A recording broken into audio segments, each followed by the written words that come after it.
भगवान शिव के भिक्षु वरे अवतार की कथा। राजकुमार और दुष्ट राजकुमार पर कृपा। नंदीश्वर कहते हैं, मुनि श्रेष्ठ, अब तुम भगवान शंकर के नारी संदेह भंजक भिक्षु अवतार का वर्णन सुनो, जिसे उन्होंने अपने भक्त पर दया करके ग्रहण किया था।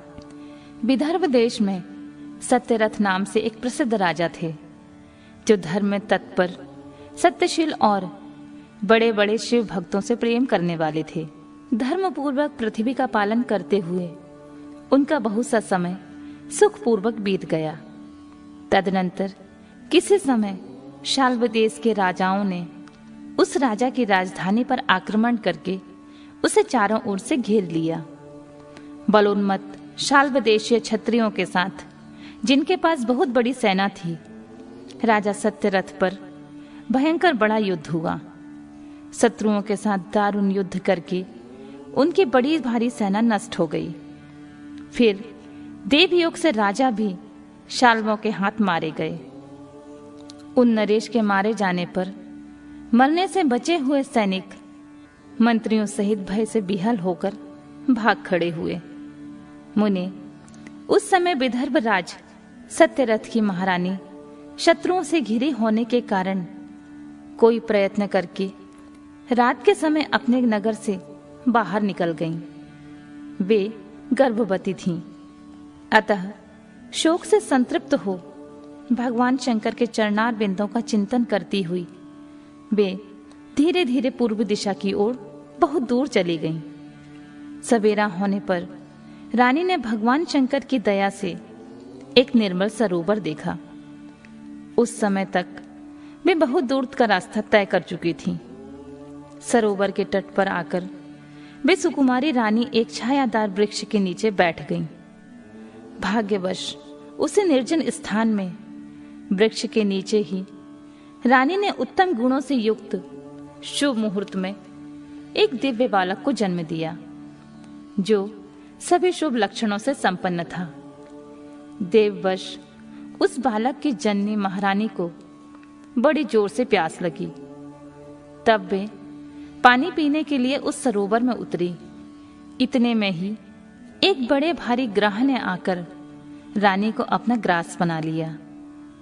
वह बालक पैदा होते ही माता पिता से हीन हो गया और भूख प्यास से पीड़ित हो उस तालाब के किनारे जोर जोर से रोने लगा।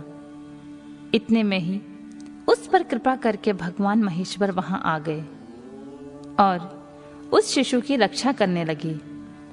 उन्हीं की प्रेरणा से एक ब्राह्मणी अकस्मात वहां आ गई। वह विधवा थी, घर घर भीख मांगकर जीवन निर्वाह करती थी और अपने 1 वर्ष के बालक को गोद में लिए हुए उस तालाब के तट पर पहुंची थी। उसने वहां एक अनाथ शिशु को वहां क्रंदन करते हुए देखा। निर्जन वन में उस बालक को देखकर ब्राह्मणी को बड़ा विस्मय हुआ और वह मन ही मन विचार करने लगी, अहो, यह मुझे इस समय बड़े आश्चर्य की बात दिखाई देती है कि यह नवजात शिशु, जिसकी नाल भी अभी तक नहीं कटी है, पृथ्वी पर पड़ा हुआ है। इसकी मां भी नहीं है, पिता आदि दूसरे कोई सहायक भी यहाँ नहीं दिखाई देते हैं। क्या कारण हो गया? ना जाने यह किसका पुत्र है। इसे जानने वाला यहाँ कोई भी नहीं है, जिससे इसके जन्म के विषय में पूछूं। इसे देखकर मेरे हृदय में करुणा उत्पन्न हो गई है। मैं इस बालक का अपने औरस पुत्र की भांति पालन पोषण करना चाहती हूँ, परंतु इसके कुल और जन्म आदि का ज्ञान न होने के कारण इसे छूने का साहस नहीं होता। ब्राह्मणी जब इस प्रकार का विचार कर ही रही थी, उसी समय भक्त वत्सल भगवान शंकर ने बड़ी कृपा की। बड़ी बड़ी लीलाएं करने वाले महेश्वर एक सन्यासी का रूप धारण करके वह सहसा आ पहुंचे, जहां वह ब्राह्मणी संदेह में पड़ी हुई थी और यथार्थ बात को जानना चाहती थी। श्रेष्ठ भिक्षु का रूप धारण करके आए हुए करुणा निधान शिव ने उससे हंसकर कहा, ब्राह्मणी, अपने चित्त में संदेह और खेत को स्थान ना दो। यह बालक परम पवित्र है, तुम इसे अपना ही पुत्र समझो और प्रेम पूर्वक इसका पालन करो। ब्राह्मणी बोली, प्रभु, आप मेरे भाग्य से ही यहां पधारे हैं। इसमें कोई संदेह नहीं है कि मैं आपकी आज्ञा से इस बालक का अपने पुत्र की भांति ही पालन पोषण करूंगी। तथापि मैं विशेष रूप से यह जानना चाहती हूं कि यह वास्तव में कौन है, किसका पुत्र है और आप कौन हैं जो इस समय यहां पधारे हैं। भिक्षुवर, मेरे मन में बार बार यह बात आती है कि आप करुणा सिंधु शिव ही हैं और यह बालक पूर्व जन्म में आपका भक्त रहा है। किसी कर्म दोष से यह इस दुरावस्था में पड़ा है। इसे भोगकर यह पुनः आपकी कृपा से परम कल्याण का भागी होगा। मैं भी आपकी माया से ही मोहित होकर मार्ग भूलकर यहाँ आ गई हूँ। आपने ही इसके पालन के लिए मुझे यहाँ भेजा है। भिक्षु प्रवर शिव ने कहा, ब्राह्मणी सुनो, यह बालक शिव भक्त विदर्भराज सत्यरथ का पुत्र है। सत्यरथ को साल्व देशीय क्षत्रियों ने युद्ध में मार डाला है। उनकी पत्नी अत्यंत व्यग्र हो रात में शीघ्रता पूर्वक अपने महल से बाहर भाग आईं। उन्होंने यहां आकर इस बालक को जन्म दिया। सवेरा होने पर वे प्यास से पीड़ित होकर सरोवर में उतरी। उसी समय देववश एक ग्राह ने आकर उन्हें अपना आहार बना लिया। ब्राह्मणी ने पूछा, भिक्षुदेव, क्या कारण है कि इसके पिता राजा सत्यरथ श्रेष्ठ भोगों के उपभोग के समय बीच में ही शाल्व देशीय शत्रुओं द्वारा मार डाले गए? किस कारण से इस शिशु की माता को ग्रह ने खा लिया और यह शिशु जन्म से ही अनाथ और बंधुहीन हो गया? इसका क्या कारण है? मेरा अपना पुत्र भी अत्यंत दरिद्र और भिक्षुक क्यों हुआ तथा मेरे इन दोनों पुत्रों को भविष्य में कैसे सुख प्राप्त होगा? भिक्षुवर शिव ने कहा, इस राजकुमार के पिता विदर्भराज पूर्व जन्म में पांडे देश के श्रेष्ठ राजा थे। वे सब धर्मों के ज्ञाता थे और संपूर्ण पृथ्वी का धर्म पूर्वक पालन करते थे।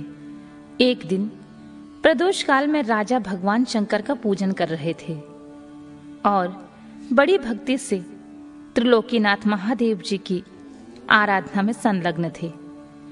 उसी समय नगर में सब ओर बड़ा भारी कोलाहल मचा।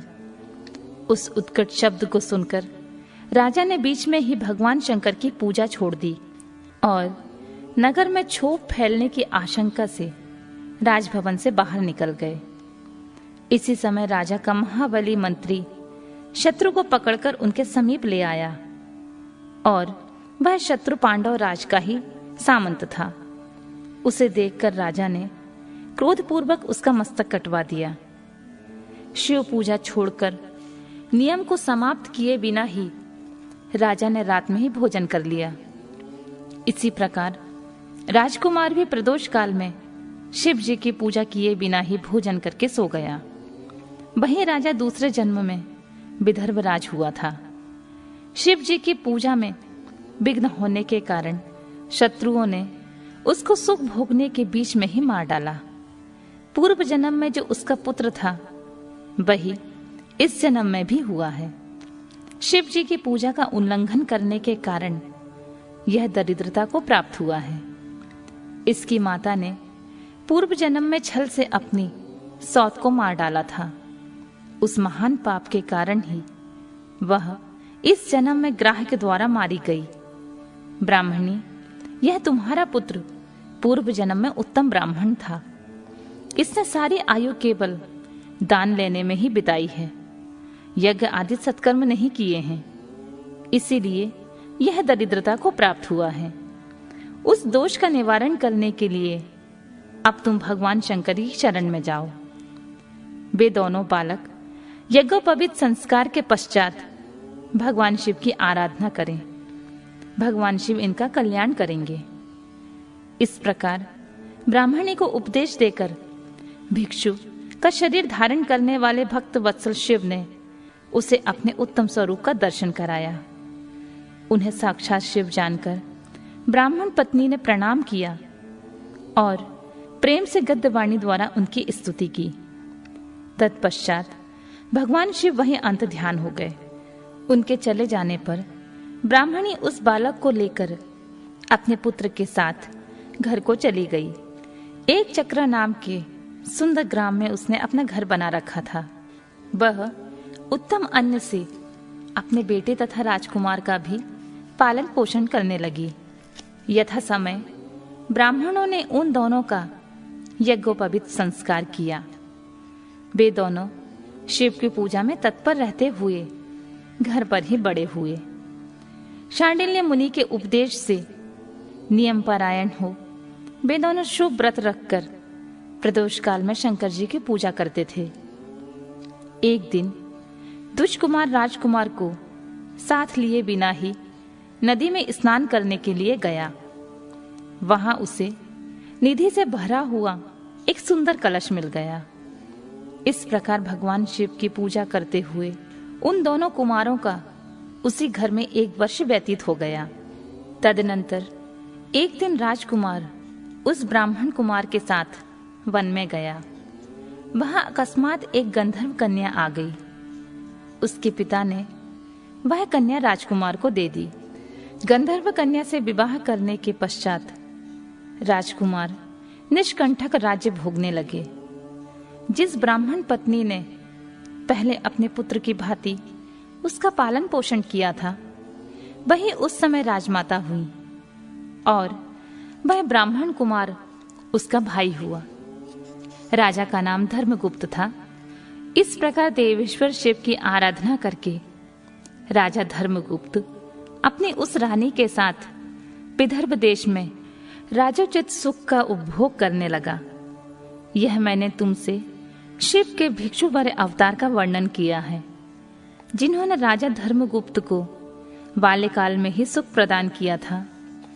यह पवित्र आख्यान पापहरी, परम पावन, चारों पुरुषार्थों का साधक तथा संपूर्ण अभीष्ट को देने वाला है।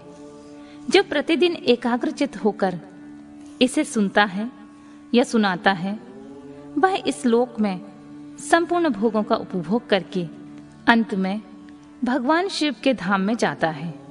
शिव के सुरेश्वर अवतार की कथा, उपमन्यु की तपस्या और उन्हें उत्तम वर की प्राप्ति। नंदीश्वर कहते हैं, सनत कुमार जी, अब मैं परमात्मा शिव के सुरेशा अवतार का वर्णन करूंगा, जिन्होंने धौम्य के बड़े भाई उपमन्यु का हित साधन किया था। उपमन्यु व्याघ्रपाद मुनि के पुत्र थे। उन्होंने पूर्व जन्म में ही सिद्धि प्राप्त कर ली थी और वर्तमान जन्म में मुनि कुमार के रूप में प्रकट हुए थे। वे शैशवावस्था से ही माता के साथ मामा के घर में रहते थे और देववश दरिद्र थे। एक दिन उन्हें बहुत कम दूध पीने को मिला, इसलिए अपनी माता से वे बार बार दूध मांगने लगे। उनकी तपस्विनी माता ने घर के भीतर जाकर एक उपाय किया। उच्च वृत्ति से लाए हुए कुछ बीजों को मिलाकर सिल पर पीसकर और उसे पानी में घोलकर कृत्रिम दूध तैयार किया। फिर बेटे को पुचकार कर वह उसे पीने को दे दिया। माँ के दिए हुए उस नकली दूध को पीकर बालक उपमन्यु बोले, यह तो दूध नहीं है। इतना कहकर वे फिर रोने लगे। बेटे का रोना धोना सुनकर माँ को बड़ा दुख हुआ। अपने हाथ से उपमन्यु की दोनों आंखें पोंछकर उनकी लक्ष्मी जैसी माता ने कहा, बेटा, हम लोग सदा वन में निवास करते हैं, हमें यहाँ दूध कहाँ से मिल सकता है। भगवान शिव की कृपा के बिना किसी को दूध नहीं मिलता है। वत्स, पूर्व जन्म में भगवान शिव के लिए जो कुछ किया गया है, वर्तमान जन्म में वही मिलता है। माता की यह बात सुनकर उपमन्यु ने भगवान शिव की आराधना करने का निश्चय किया। वे तपस्या के लिए हिमालय पर्वत पर गए और वहां वायु पीकर रहने लगे। उन्होंने 8 ईंटों का एक सुंदर मंदिर बनाया और उसके भीतर मिट्टी के शिवलिंग की स्थापना करके उसमें माता पार्वती सहित शिव का आवाहन किया।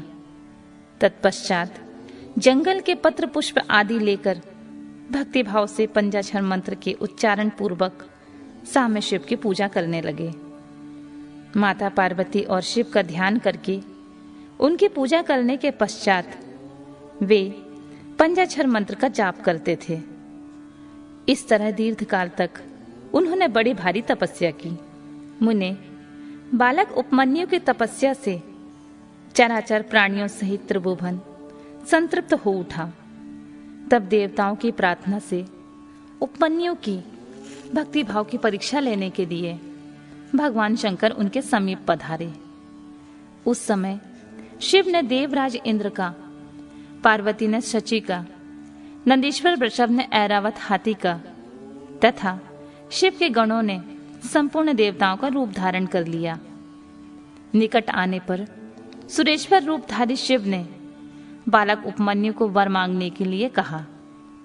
उपमन्यु ने पहले तो शिव भक्ति मांगी, फिर अपने को इंद्र बताकर जब उन्होंने शिव की निंदा की, तब उस बालक ने भगवान शिव के अतिरिक्त किसी दूसरे से कुछ भी लेना अस्वीकार कर दिया। वे इंद्र को मारकर स्वयं भी मर जाने के लिए उद्यत हो गए। उन्होंने जो अधुरास्त्र चलाया उसे नंदी ने पकड़ लिया और उन्होंने अपने को जलाने के लिए जो अग्नि की धारणा की उसे भगवान शिव ने शांत कर दिया। फिर वे सब के सब अपने यथार्थ स्वरूप में प्रकट हो गए। शिव ने उपमन्यु को अपना पुत्र माना और उनका मस्तक सूंघकर कहा, वत्स, मैं तुम्हारा पिता और ये पार्वती देवी तुम्हारी माता हैं। तुम्हें आज से सनातन कुमारत्व प्राप्त होगा। मैं तुम्हारे लिए दूध, दही और मधु के सहस्त्रों समुद्र देता हूँ। भज्य भोज्य आदि पदार्थों के भी समुद्र तुम्हारे लिए सुलभ होंगे। मैं तुम्हें अमृतत्व तथा अपने गणों का अधिपत्य प्रदान करता हूँ। ऐसा कहकर शंभु ने उपमन्यु को बहुत से दिव्य वर दिए। पाशुपत व्रत, पाशुपत ज्ञान और व्रत योग का उपदेश दिया, प्रवचन की शक्ति दी और अपना परम पद अर्पित किया। फिर दोनों हाथों से उपमन्यु को हृदय से लगाकर उनका मस्तक सूंघा और देवी पार्वती को सौंपते हुए कहा, यह तुम्हारा बेटा है। पार्वती ने भी बड़े प्यार से उनके मस्तक पर अपना कर कमल रखा और उन्हें अक्षय कुमार पद प्रदान किया। शिव ने संतुष्ट होकर उनके लिए पिंडीभूत एवं अविनाशी साकार क्षीर सागर प्रस्तुत कर दिया। साथ ही योग संबंधी ऐश्वर्य, नित्य संतोष, अक्षय ब्रह्म विद्या तथा उत्तम समृद्धि प्रदान की। उनके कुल और गोत्र के अक्षय होने का वरदान दिया और यह भी कहा कि मैं तुम्हारी इस आश्रम पर नित्य निवास करूंगा। इतना कहकर भगवान शिव अंतर्ध्यान हो गए। उपमन्यु वर पाकर प्रसन्नता पूर्वक घर आए। उन्होंने माता से सारी बातें बताईं। सुनकर माता को बड़ा हर्ष हुआ। उपमन्यु सबके पूजनीय और अधिक सुखी हो गए। तात, इस प्रकार मैंने तुमसे परमेश्वर शिव के सुरेशा अवतार का वर्णन किया है। यह अवतार सत्पुरुषों को सदा ही सुख देने वाला है। सुरेशा अवतार की यह कथा पाप को दूर करने वाली तथा संपूर्ण मनोवांछित फलों को देने वाली है। जो इसे भक्ति पूर्वक सुनता है या सुनाता है, वह संपूर्ण सुखों को भोगकर अंत में भगवान शिव को प्राप्त होता है।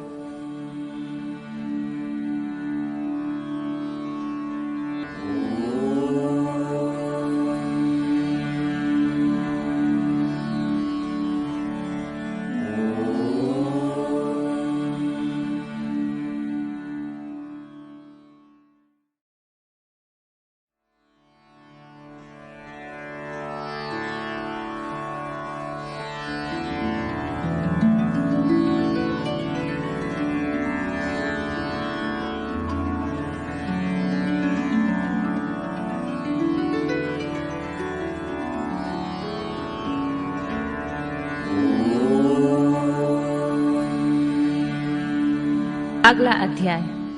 शिव जी के किराता अवतार के प्रसंग में श्री कृष्ण द्वारा द्वैत वन में दुर्वासा के शाप से पांडवों की रक्षा।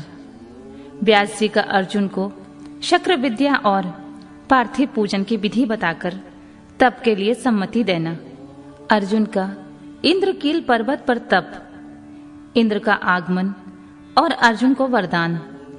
अर्जुन का शिव जी के उद्देश्य से पुनः तप में प्रवृत्त होना।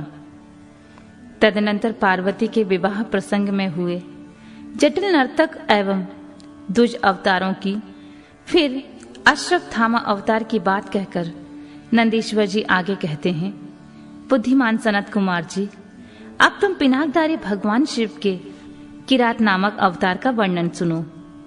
उस अवतार में उन्होंने मूक नामक दैत्य का वध और प्रसन्न होकर अर्जुन को वर प्रदान किया था। जब सुयोधन ने महाबली पांडवों को जुए में जीत लिया, तब वे सती साध्वी द्रौपदी के साथ द्वैत वन में चले गए। वहीं वे पांडव सूर्य द्वारा दी गई बटलोई का आश्रय लेकर सुखपूर्वक अपना समय बिताने लगे। उसी समय सुयोधन ने आदर पूर्वक मुनिवर दुर्वासा को छल करने के प्रयोजन से पांडवों के निकट जाने के लिए प्रेरित किया। तब महर्षि दुर्वासा अपने 10,000 शिष्यों के साथ आनंद पूर्वक वहां गए। तब उन सभी पांडवों ने उनकी प्रार्थना स्वीकार करके दुर्वासा आदि तपस्वी मुनियों को स्नान करने के लिए भेजा। मुनीश्वर, इधर अन्न भाव के कारण वे सभी पांडव बड़े संकट में पड़ गए और मन ही मन प्राण त्याग देने का विचार करने लगे। तब द्रौपदी ने श्री कृष्ण का स्मरण किया। वे तत्काल ही वहां आ पहुंचे और शाक के पत्ते का भोग लगाकर उन सभी तपस्वियों को तृप्त कर दिया। फिर तो महर्षि दुर्वासा अपने शिष्यों को तृप्त हुआ जानकर वहां से चलते बने। इस प्रकार श्री कृष्ण की कृपा से उस समय पांडव संकट से मुक्त हुए। तदनंतर भगवान श्री कृष्ण ने पांडवों को शिव जी की आराधना करने की सम्मति दी। फिर व्यास जी ने भी आकर उन्हें शंकर के समाराधन का आदेश देते हुए कहा, शिव जी संपूर्ण दुखों का विनाश करने वाले हैं। वे भक्ति करने से थोड़े ही समय में प्रसन्न हो जाते हैं। इसीलिए सभी लोगों को शंकर जी की सेवा करनी चाहिए। वे महेश्वर प्रसन्न होने पर भक्तों की सारी अभिलाषाएं पूर्ण कर देते हैं, यहाँ तक कि वे इस लोक में सारा भोग और परलोक में मोक्ष तक दे डालते हैं। यह बिल्कुल निश्चित बात है। इसीलिए भुक्ति मुक्ति रूपी फल की कामना करने वाले मनुष्यों को सदा शंभु की सेवा करनी चाहिए, क्योंकि भगवान शंकर साक्षात परम पुरुष, दुष्टों के संहारक और सत्पुरुषों के आश्रय स्वरूप हैं। अब अर्जुन पहले दृढ़ता पूर्वक शक्र विद्या का जप करें, तब इंद्र पहले परीक्षा लेंगे, पीछे संतुष्ट हो जाएंगे। प्रसन्न होने पर वे सर्वदा विघ्नों का नाश करते रहेंगे और फिर शिव जी का श्रेष्ठ मंत्र प्रदान करेंगे। नंदीश्वर कहते हैं, मुने, इतना कहकर व्यास जी अर्जुन को बुलाकर उन्हें शक्र विद्या का उपदेश देने के लिए उद्यत हुए। तब तीक्ष्ण बुद्धि वाले अर्जुन ने स्नान करके पूर्व मुख बैठकर उस विद्या को ग्रहण कर लिया। फिर उदार बुद्धि मुनिवर व्यास ने अर्जुन को पार्थिव लिंग का पूजन का विधान बतलाकर उनसे कहा, पार्थ, अब तुम यहां से परम रमणीय इंद्रकील पर्वत पर जाओ और वहां जाह्नवी के तट पर बैठकर सम्यक रूप से तपस्या करो। यह विद्या आदर्श रूप से सदा तुम्हारा हित करती रहेगी। अर्जुन को ऐसा आशीर्वाद देकर व्यास जी पांडवों से कहने लगे, नृपश्रेष्ठों, अब तुम लोग भी धर्म पर दृढ़ बने रहो। इससे तुम्हें सर्वथा श्रेष्ठ सिद्धि प्राप्त होगी। इसमें अन्यथा विचार करने की आवश्यकता नहीं है। नंदीश्वर कहते हैं, इस प्रकार मुनिवर व्यास उन पांडवों को आशीर्वाद दे तथा शिव जी के चरण कमलों का स्मरण करके तुरंत ही अंतर्ध्यान हो गए। उधर शिव मंत्र के धारण करने से अर्जुन में भी अनुपम तेज व्याप्त हो गया। वे उस समय उद्दीप्त हो उठे। अर्जुन को देखकर सभी पांडवों को निश्चय हो गया कि अवश्य ही हमारी विजय होगी, क्योंकि अर्जुन में विपुल तेज उत्पन्न हो गया है।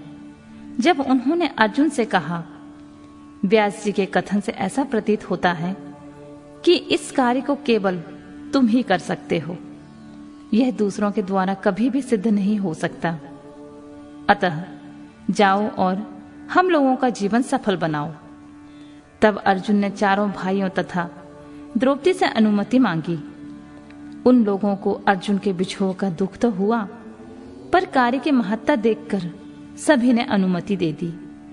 फिर तो अर्जुन मन ही मन प्रसन्न होते हुए उस उत्तम पर्वत इंद्रकील को चले गए। वहां पहुंचकर वे गंगा जी के समीप एक मनोरम स्थान पर, जो स्वर्ग से भी उत्तम और अशोक वन से भी सुशोभित था, ठहर गए। वहां उन्होंने स्नान करके गुरुवर को नमस्कार किया और जैसा उपदेश मिला था उसी के अनुसार स्वयं ही अपना वेश बनाया। फिर पहले मन ही मन इंद्रियों का अपकर्ष करके वे आसन लगाकर बैठ गए। तत्पश्चात समसूत्र वाले सुंदर पार्थिव शिवलिंग का निर्माण करके उनके आगे अनुपम तेजु राशि शंकर का ध्यान करने लगे।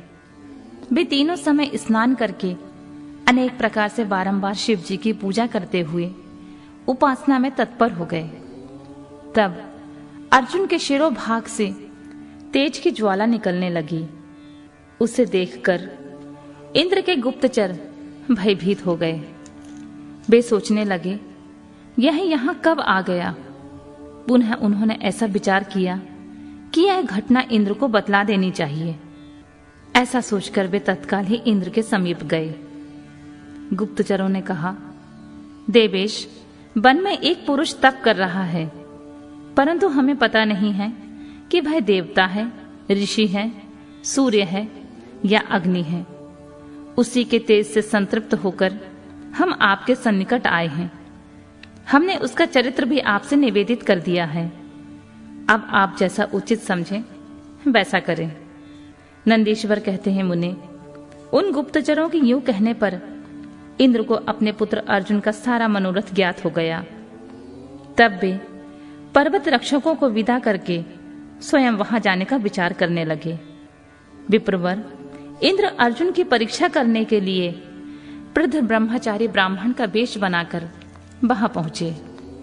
उस समय उन्हें आया देखकर पांडव पुत्र अर्जुन ने उनकी पूजा की और फिर उनकी स्तुति करके आगे खड़े हो पूछने लगे, ब्राह्मण, बतलाइए, इस समय कहां से आपका शुभ आगमन हुआ है। इस पर ब्राह्मण वेशधारी इंद्र ने अर्जुन को ऐसे वचन कहे जिससे वह तब से डिग जाए। पर जब अर्जुन को दृढ़ निश्चय देखा, तब अपने स्वरूप में प्रकट होकर इंद्र ने अर्जुन को भगवान शंकर का मंत्र बताया और उसका जप करने की आज्ञा दी। तदनंतर अपने अनुचरों को सावधानी के साथ अर्जुन की रक्षा करने का आदेश देकर वे अर्जुन से बोले, भद्र, तुम्हें कभी भी प्रमाद पूर्वक राज्य नहीं करना चाहिए, परम तब यह विद्या तुम्हारे लिए श्रेयस्कर होगी। साधक को सर्वथा धैर्य धारण किए रहना चाहिए। रक्षक तो भगवान शिव ही हैं। वे संपत्तियों और फल दोनों समान रूप से देंगे, इसमें तनिक भी संशय नहीं है। नंदीश्वर जी कहते हैं, मुने, इस प्रकार अर्जुन को वरदान देकर देवराज इंद्र शिव जी के चरण कमलों का स्मरण करते हुए अपने भवन को लौट गए। तब महावीर अर्जुन ने भी सुरेश्वर को प्रणाम किया और फिर वे अपने मन को वश में करके इंद्र के उपदेशानुसार शिव जी के उद्देश्य से तपस्या करने लगे। किराता अवतार के प्रसंग में मूक नामक दैत्य का शूकर रूप धारण करके अर्जुन के पास आना, शिव जी का किराता वेश में प्रकट होना और अर्जुन तथा किरात वेशधारी शिव द्वारा उस दैत्य का वध। नंदीश्वर कहते हैं, मुने, तदनंतर अर्जुन व्यास जी के उपदेशानुसार विधि पूर्वक स्नान और न्यास आदि करके परम भक्ति के साथ शिव जी का ध्यान करने लगे। उसी समय वे एक श्रेष्ठ मुनि की भांति एक ही पैर के बल पर खड़े होकर सूर्य की ओर एकाग्र दृष्टि करके खड़े खड़े मंत्र का जप कर रहे थे। इस प्रकार वे परम प्रेम पूर्वक मन ही मन शिव जी का स्मरण करके शंभु के सर्वोत्कृष्ट पंचाक्षर मंत्र का जप करते हुए घोर तप करने लगे। उस तपस्या का ऐसा उत्कृष्ट तेज प्रकट हुआ जिससे देवगण विस्मित हो गए। पुनः वे शिव जी के पास गए और समाहित चित्त से बोले, सर्वेश, एक मनुष्य आपके लिए तपस्या में निरत है। प्रभु, वह व्यक्ति जो कुछ चाहता है आप उसे दे क्यों नहीं देते? नंदीश्वर कहते हैं, मुने, यूं कहकर देवताओं ने अनेक प्रकार से उनकी स्तुति की। फिर उनके चरणों की ओर दृष्टि लगाकर वे विनम्र भाव से खड़े हो गए। तब उदार बुद्धि एवं प्रसन्नात्मा महाप्रभु शिव जी उस वचन को सुनकर हंस पड़े और देवताओं से इस प्रकार बोले, देवताओं, अब तुम लोग अपने स्थान को लौट जाओ। मैं सब तरह से तुम लोगों का कार्य संपन्न करूंगा। यह बिल्कुल सत्य है, इसमें संदेह की कोई गुंजाइश नहीं है। नंदीश्वर कहते हैं, मुने, शंभु के उस वचन को सुनकर देवताओं को पूर्णतः निश्चय हो गया। तब वे सब अपने स्थान को लौट गए। इसी समय मूक नामक दैत्य शूकर का रूप धारण करके वहां आया। विपेंद्र, उसे उस समय मायावी दुरात्मा दुर्योधन ने अर्जुन के पास भेजा था। वह जहां अर्जुन स्थित थे उसी मार्ग से अत्यंत वेग पूर्वक पर्वत शिखरों को उखाड़ता हुआ, वृक्षों को छिन्न भिन्न करता तथा अनेक प्रकार के शब्द करता हुआ आया। तब अर्जुन की दृष्टि उस मूक नामक असुर पर पड़ी। वे शिव जी के पादियों का स्मरण करके यूं विचार करने लगे। अर्जुन ने मन ही मन कहा, यह कौन है और कहां से आ रहा है? यह तो क्रूर कर्म दिखाई पड़ रहा है। निश्चय ही यह मेरा अनिष्ट करने के लिए आ रहा है। इसमें तनिक भी संशय नहीं है, क्योंकि जिसका दर्शन होने पर अपना मन प्रसन्न हो जाए वह निश्चय ही अपना हितैषी होता है, और जिसके दिखने पर मन व्याकुल हो जाए वह शत्रु ही है। आचार से कुल का, शरीर से भोजन का, वार्तालाप से शास्त्र ज्ञान का और नेत्र से स्नेह का परिचय मिलता है। आकार से, चाल ढाल से, चेष्टा से, बोलने से तथा नेत्र और मुख के विकार से मन के भीतर का भाव जाना जाता है। नेत्र 4 प्रकार के कहे गए हैं, उज्ज्वल, सरस, तिरछे और लाल। विद्वानों ने इनका भाव भी पृथक पृथक बताया है। नेत्र मित्र का संयोग होने पर उज्ज्वल, पुत्र दर्शन के लिए सरस, कामनी प्राप्त होने के वक्र और शत्रु के दिख जाने पर लाल हो जाते हैं। इस नियम के अनुसार इसे देखते ही मेरी सारी इंद्रियां कलुषित हो उठी हैं। अतः यह निसंदेह शत्रु ही है और मार डालने की योग है। इधर मेरे लिए गुरुजी की आज्ञा भी ऐसी है कि राजन, जो तुम्हें कष्ट देने के लिए उद्यत हो उसे तुम बिना किसी प्रकार का विचार किए अवश्य मार डालना। तथा मैंने इसलिए आयुध भी तो धारण कर रखा है। यूं विचार कर अर्जुन बाण का संघान करके वहीं डटकर खड़े हो गए।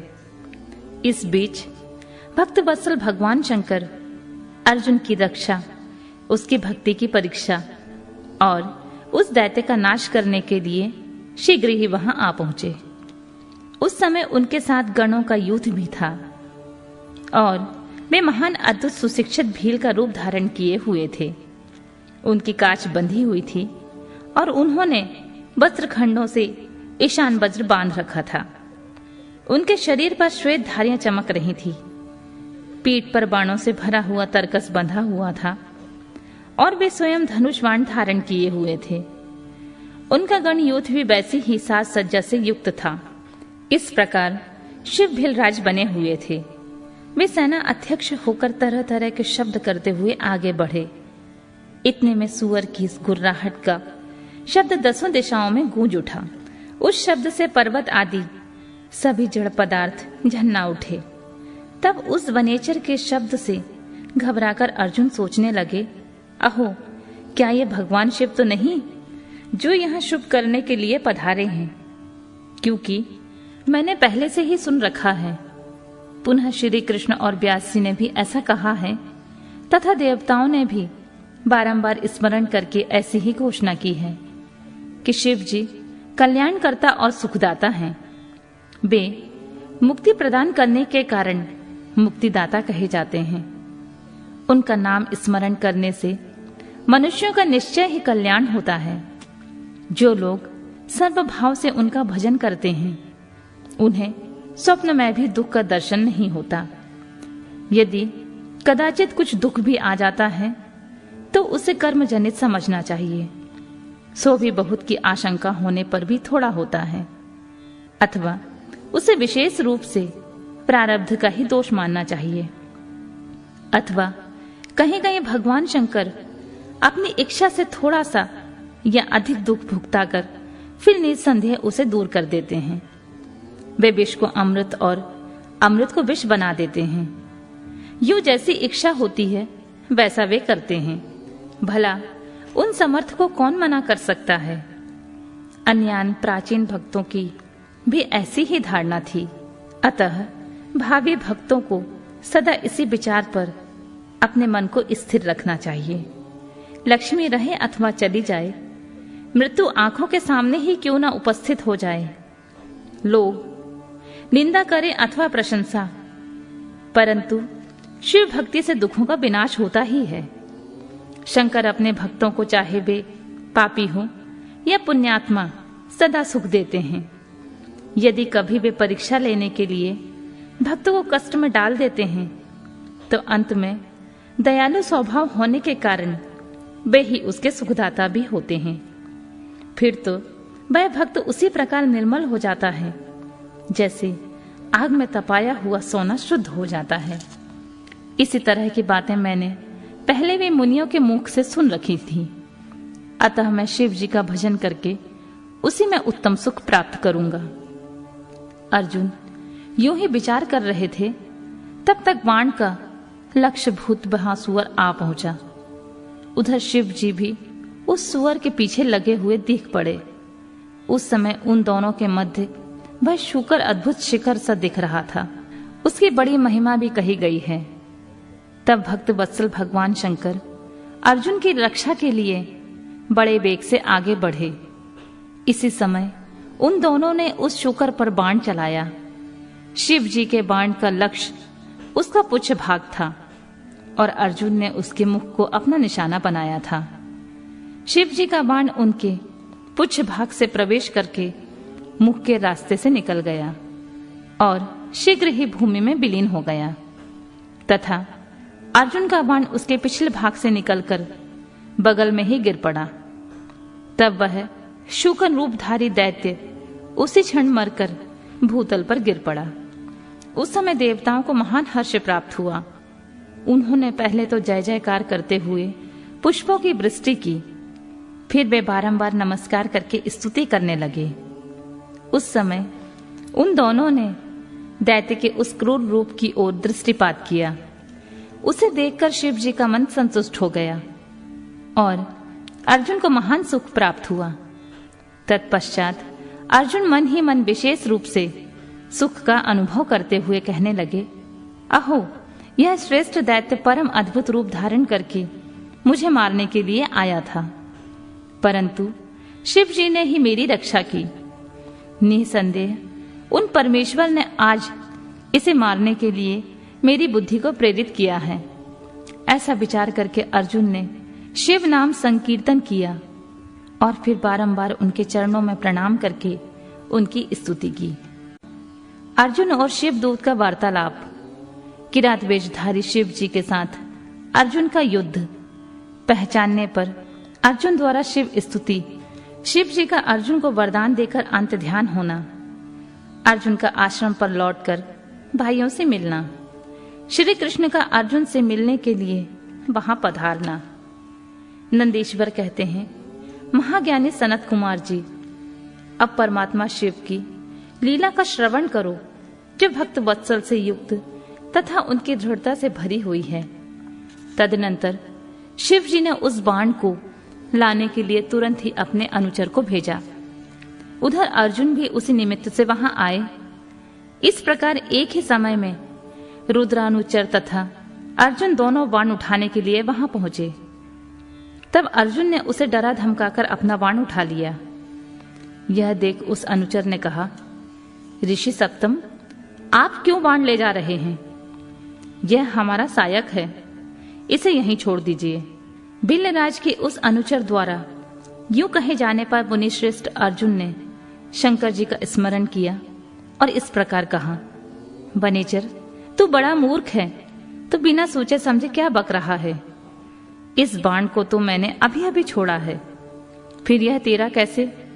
इसके धारियां तथा पिच्छों पर भी मेरा नाम अंकित है, फिर यह तेरा कैसे हो गया? ठीक है, तेरा कुटिल स्वभाव छूटना कठिन है। नंदीश्वर कहते हैं, मुने, अर्जुन का वह कथन सुनकर भिल्ल रूपी गणेश्वर को हंसी आ गई। तब वह ऋषि रूप में वर्तमान अर्जुन को यूं उत्तर देते हुए बोला, रे तापस, सुन, जान पड़ता है तू तपस्या नहीं कर रहा है, केवल तेरा वेश ही तपस्वी का है, क्योंकि सच्चा तपस्वी छल कपट नहीं करता। भला जो मनुष्य तपस्या में निरत होगा वह कैसे मिथ्या भाषण करेगा एवं कैसे छल करेगा? अरे तू मुझे अकेला मत समझ, तुझे ज्ञात होना चाहिए कि मैं एक सेना का अधिपति हूं। हमारे स्वामी बहुत से बनचारी भीलों के साथ वहां बैठे हैं। वे विग्रह और अनुग्रह करने में सर्वथा समर्थ हैं। यह बाण जिसे तूने अभी उठा लिया है उन्हीं का है। यह बाण तेरे पास टिक नहीं सकेगा। तापस, तू क्यों अपनी तपस्या का फल नष्ट करना चाहता है? मैंने तो ऐसा सुन रखा है कि चोरी करने से, छल पूर्वक किसी को कष्ट पहुंचाने से, विस्मय करने से तथा सत्य का त्याग करने से प्राणी का तप क्षीण हो जाता है। यह बिल्कुल सत्य है। ऐसी दशा में तुझे अब तप का फल कैसे प्राप्त होगा? उस बाण को ले लेने से तू तप से युक्त तथा कृतज्ञ हो जाएगा, क्योंकि निश्चय ही यह मेरे स्वामी का बाण है और तेरी रक्षा के लिए उन्होंने इसे छोड़ा था। इस बाण से तो इन्होंने शत्रु को मार डाला और फिर बाण को भी सुरक्षित रखा। तू तो महान कृतज्ञ और तपस्या में अमंगल करने वाला है। जब तू सत्य नहीं बोल रहा है तब फिर इस तप से सिद्धि की अभिलाषा कैसे करता है? अथवा यदि तुझे बाण से ही प्रयोजन है तो मेरे स्वामी से मांग ले। वे स्वयं इस प्रकार के बहुत से बाण तुझे दे सकते हैं। मेरे स्वामी आज यहाँ विद्यमान हैं। तू उनसे क्यों नहीं याचना करता? तू तो उपकार का परित्याग करके अपकार करना चाहता है तथा अभी अभी कर रहा है। यह तेरे लिए उचित नहीं है। तू चपलता छोड़ दे। इस पर कुपित होकर अर्जुन ने उससे कई बातें कही और दोनों में बड़ा विवाद हुआ।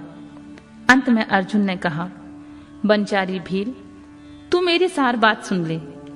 जिस समय तेरा स्वामी आएगा उस समय मैं उसे उसका फल चखाऊंगा।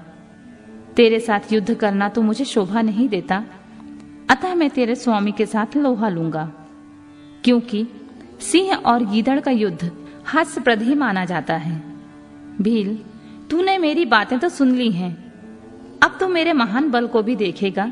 जा, अपने स्वामी के पास लौट जा, अथवा जैसी तेरी इच्छा हो वैसा कर।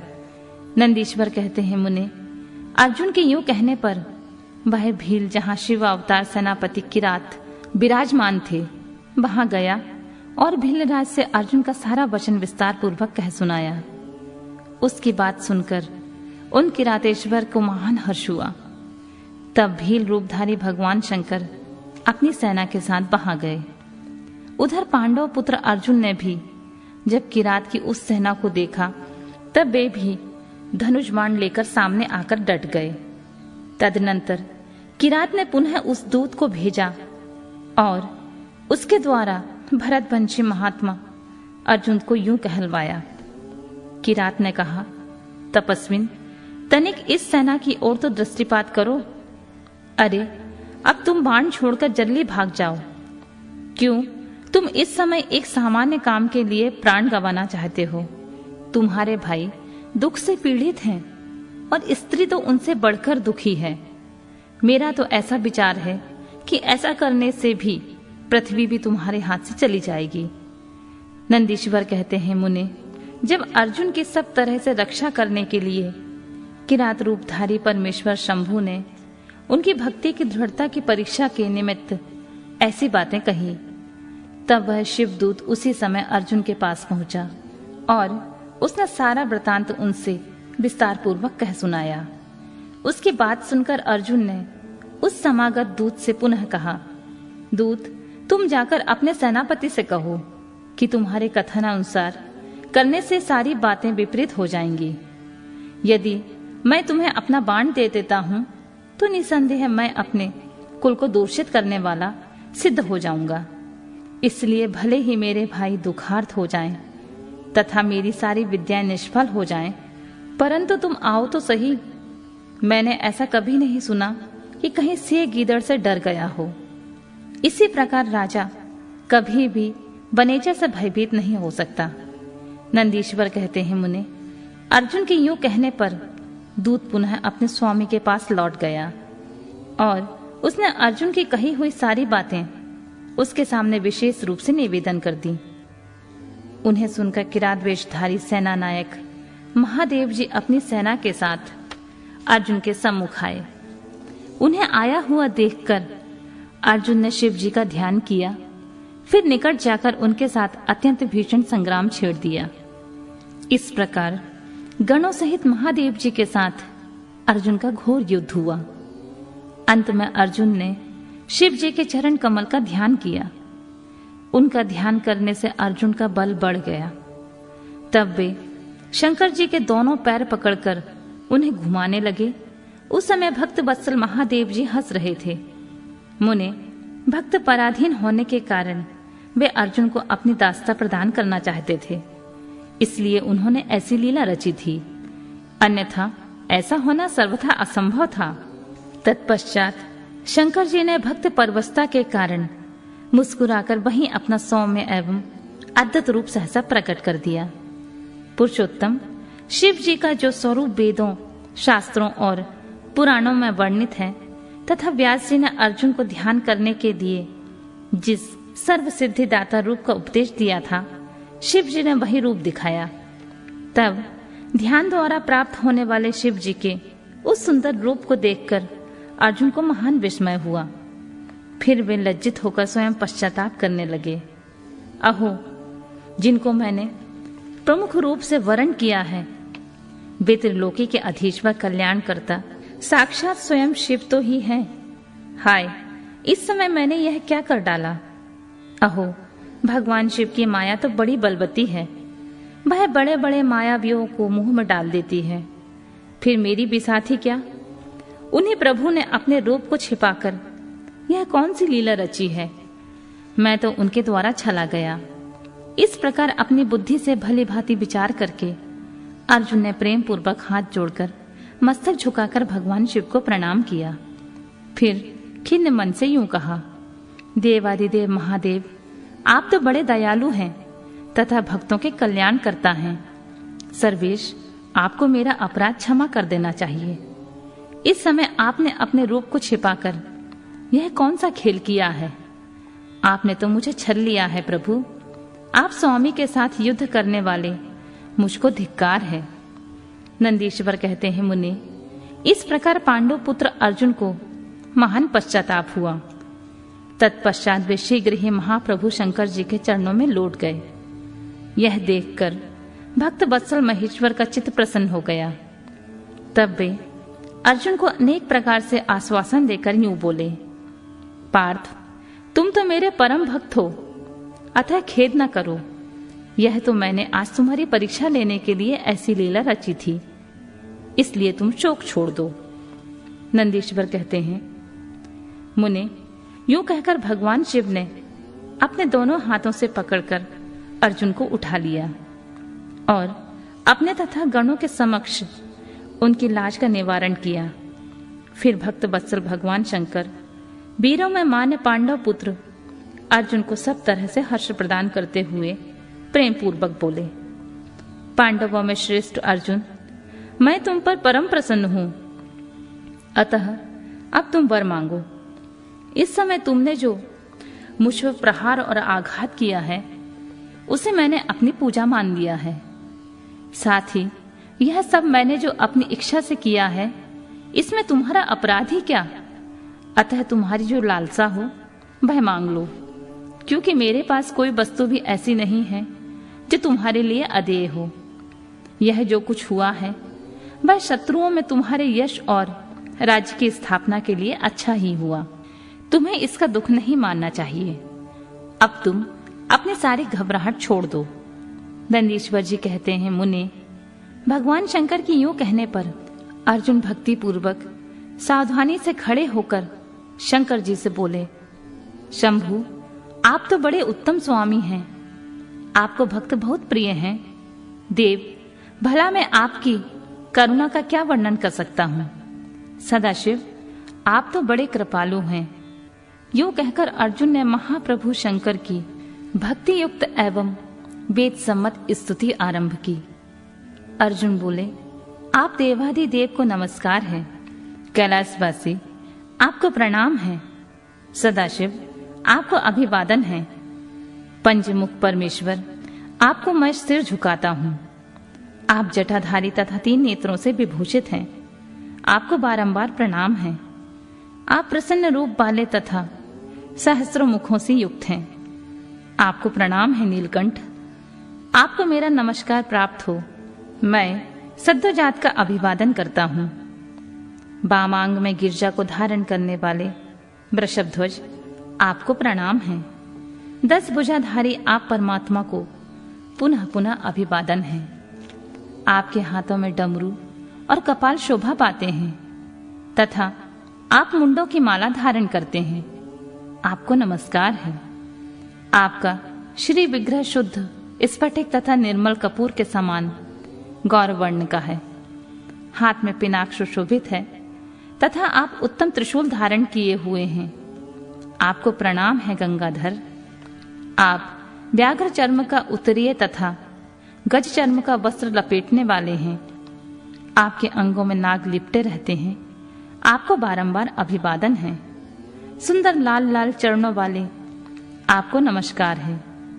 नंदी आदि गणों द्वारा सेवित आप गणनायक को प्रणाम है, जो गणेश स्वरूप हैं, कार्तिकीय जिनके अनुगामी हैं, जो भक्तों की भक्ति तथा मुक्ति प्रदान करने वाले हैं, आपको पुनः पुनः नमस्कार है। आप निर्गुण सगुण रूप रहित, रूपवान, कलायुक्त तथा निष्कल हैं। मैं आपको बारंबार सिर झुकाता हूँ। जिन्होंने मुझ पर अनुग्रह करने के लिए किरात वेश धारण किया है, जो वीरों के साथ युद्ध करने के प्रेमी तथा नाना प्रकार की लीलाएं करने वाले हैं, उन महेश्वर को प्रणाम है। जगत में जो कुछ भी रूप दृष्टिगोचर हो रहा है वह सब आपका ही तेज कहा जाता है। आप चिद्रूप हैं, त्रिलोकी में रमण कर रहे हैं। जैसे धूल कणों की आकाश में उदय हुई तारकाओं की तथा बरसते हुए जल की बूंदों की गणना नहीं की जा सकती, उसी प्रकार आपके गुणों की संख्या नहीं है। नाथ, आपके गुणों की गणना करने में तो वेद भी समर्थ नहीं है। मैं तो एक मंद बुद्धि वाला व्यक्ति हूँ, फिर मैं उनका वर्णन कैसे कर सकता हूँ। महेशान, आप जो कोई भी हो, आपको मेरा नमस्कार है। महेश्वर, आप मेरे स्वामी हैं और मैं आपका दास हूँ, अतः आपको मुझ पर कृपा करनी ही चाहिए। नंदीश्वर कहते हैं, मुनि, अर्जुन द्वारा किए गए इस स्तवन को सुनकर भगवान शंकर का मन परम प्रसन्न हो गया। तब वे हंसते हुए अर्जुन से बोले, वत्स, अब अधिक कहने से क्या लाभ। तुम मेरी बात सुनो और अपना अभीष्ट वर मांग लो। इस समय तुम जो कुछ भी कहोगे वह सब मैं तुम्हें प्रदान करूंगा। नंदीश्वर कहते हैं, महर्षि, शंकर जी के यूं कहने पर अर्जुन ने हाथ जोड़कर नतमस्तक हो सदाशिव को प्रणाम किया और प्रेम पूर्वक गदगद वाणी में कहना आरंभ किया, विभो, आप तो स्वयं ही अंतर्यामी रूप में सबके अंदर विराजमान हैं, अतः घट घट के जानने वाले हैं। ऐसी दशा में मैं क्या कहूं? तथापि मैं जो कुछ कहता हूं उसे आप सुनिए। भगवान, मुझ पर शत्रुओं द्वारा जो संकट प्राप्त हुआ था वह तो आपके दर्शन से विनष्ट हो गया है। अब जिस प्रकार मुझे इस लोक की परासिद्धि प्राप्त हो सके वैसी ही कृपा कीजिए। नंदीश्वर कहते हैं, मुनि, इतना कहकर अर्जुन ने भक्त वत्सल भगवान शंकर को नमस्कार किया और फिर वे हाथ जोड़कर मस्तक झुकाए हुए उनके निकट खड़े हो गए। जब स्वामी जी शिव जी को यह ज्ञात हो गया कि यह पांडव पुत्र अर्जुन मेरा अनन्य भक्त है, तब वे भी परम प्रसन्न हुए और फिर महेश्वर ने अपने पाशुपत नामक अस्त्र को, जो सर्वदा समस्त प्राणियों के लिए दुर्जय है, अर्जुन को दे दिया और इस प्रकार कहा, वत्स, मैंने तुम्हें अपना महान अस्त्र दे दिया।